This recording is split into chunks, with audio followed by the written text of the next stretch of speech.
अंबरनाथ तालुक्यातील जावसई येथील जिल्हा परिषदेच्या शाळेत आदिवासी विद्यार्थ्यांच्या शिष्यवृत्तीची रक्कम लाटल्याचा धक्कादायक प्रकार समोर आला आहे। शासनाच्या सुवर्ण महोत्सवी आदिवासी शिष्यवृत्ती योजनेअंतर्गत विद्यार्थ्यांना पहिली ते चौथी 1000 रुपये, 5वी ते 7वी 1500 रुपये आणि 8वी पासून पुढे 2000 रुपये शिष्यवृत्ती दिली जाते। मात्र काही विद्यार्थ्यांना त्यांच्या हक्काची रक्कम मिळाली नसल्याची धक्कादायक बाब पालकांनी उघडकीस आणली आहे।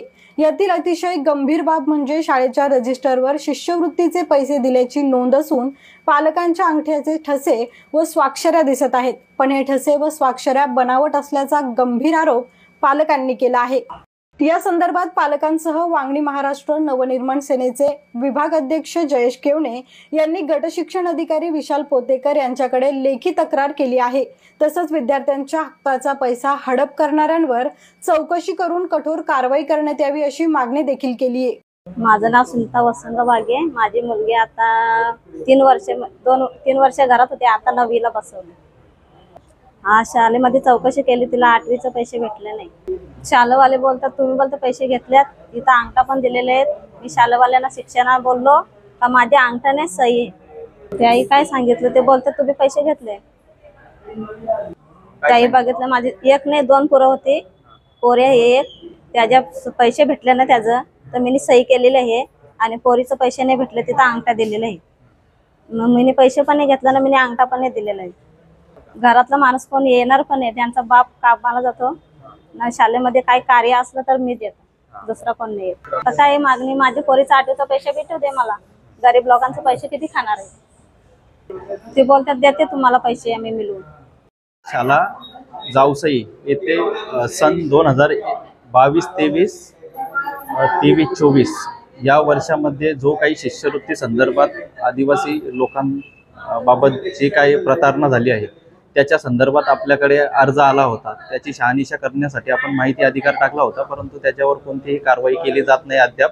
व आपल्याला अशी माहिती समजते की त्या मस्टरवर ज्या लोकांना सही येते त्यांचे अंगठे घेतले गेले आहेत जाणीवपूर्वक। म्हणजे हे प्रकरण जाणीवपूर्वक शाळा व्यवस्थापनाच्या माध्यमातूनच झालं आहे व याची सखोल चौकशी करून जो कोणी शिक्षक यामध्ये दोषी असेल त्याच्यावर कारवाई करून त्याचं निलंबनच झालं पाहिजे, ही महाराष्ट्र नवनिर्माण सेनेकडून मागणी असेल। काही लोकांच्या नावापुढे म्हणजे नावावरती व्हाईटनर लावून नावं ॲड केली गेली आहेत, म्हणजे त्यांनी स्वतः एव्हिडन्स क्रिएट केले आहेत।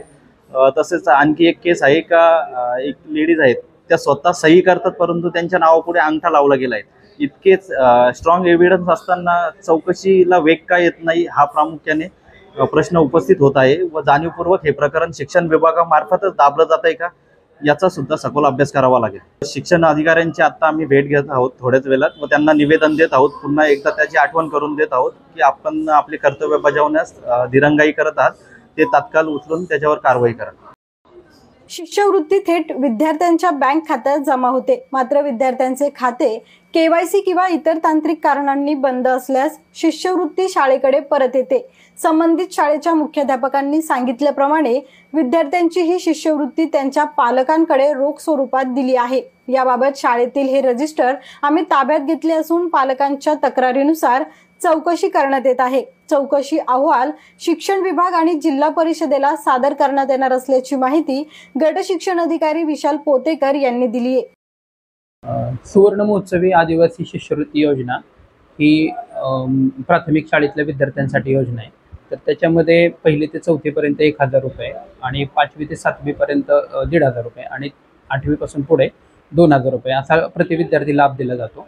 तर त्याच्या अनुषंगानं 2 विद्यार्थ्यांच्या पालकांच्या तक्रारी आलेल्या आहेत, अर्जुन वाघे आणि दिशा वाघे।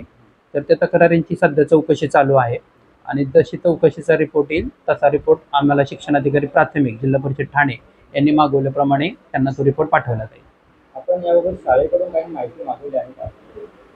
हो, शाळेकडून माहिती मागवलेली आहे। शाळेचं जे संबंधित रेकॉर्ड आहे त्या रेकॉर्डची पण पाहणी केलेली आहे आणि ते रेकॉर्ड पण आम्ही पाहण्यासाठी ताब्यात घेतलेला आहे आणि त्याचे जे आर्थिक रेकॉर्ड आहेत म्हणजे DBTची तरतूद असते, म्हणजे विद्यार्थ्यांना जे शिष्यवृत्ती आहे त्या डायरेक्ट बेनिफिट ट्रान्सफरच्या नुसार विद्यार्थ्याच्या खात्यात जमा होणं अपेक्षित असतं, परंतु KYC किंवा ते अकाउंट असतात ते डिफंक्ट झालेले असतात किंवा पालकांना त्याची जाणीव नसल्यामुळं त्याच्यामध्ये पैसे नसल्यामुळं मग बँका ते डिफंक्ट झालेले असतात थोडक्यात। तर त्याच्यामुळे ते पैसे परत आलेले आहेत. शाळेच्या म्हणण्यानुसार किंवा मुख्याध्यापकांच्या म्हणण्यानुसार ते पैसे आम्ही पुन्हा कॅश स्वरूपात दिलेले आहेत, पण कॅश स्वरूपातही आम्हाला पैसे मिळाले नाहीत आणि आमचे अंगठे किंवा सह्या हे आमचे नाही आहेत.